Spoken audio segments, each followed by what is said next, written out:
SB19 pays courtesy call to Philippine Embassy in South Korea as NCCA Youth Ambassador.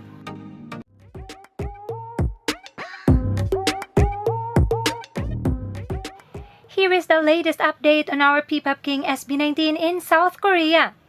After their successful appearance and performance in Billboard K-Power 100 of Billboard Korea event, our Mahalima is still in the said country and has paid courtesy call in the Philippine Embassy as National Commission for Culture and Arts or NCCA Youth Ambassador. Makikita sa videong ito na ibinahagi ng isang fellow 18 in Korea ang ating Mahalima na papasok pa lamang sa Philippine Embassy.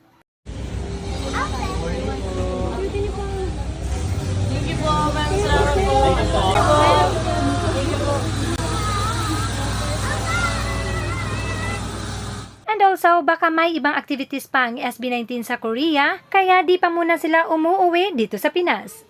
Stay tuned for more updates.